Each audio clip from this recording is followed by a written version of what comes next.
Ikalimamputsyam na kabanata. Panalangin laban sa masama.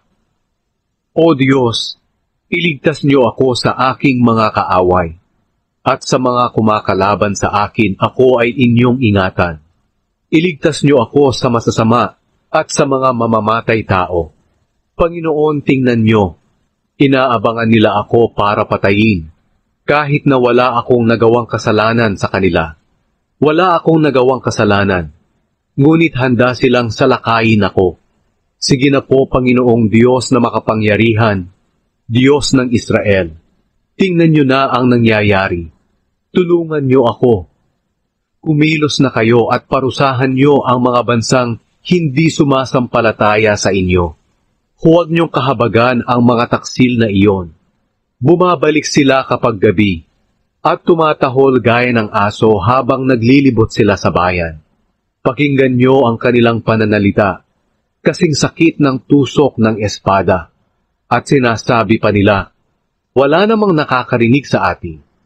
Ngunit pinagtatawanan niyo lang sila, Panginoon. Kinukutya niyo ang mga taong hindi sumasampalataya sa inyo.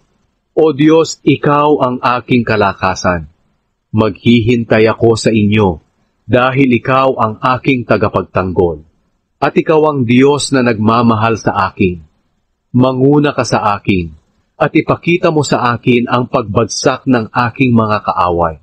Pero huwag niyo silang patayin agad, para hindi makalimutan ng aking mga kababayan kung paano niyo pinarurusahan ang inyong mga kaaway. O Panginoon na aming pananggalang, iligaw niyo at ibagsak ang aking mga kaaway sa pamamagitan ng inyong kapangyarihan. Nagkakasala sila dahil sa kasamaan ng kanilang sinasabi.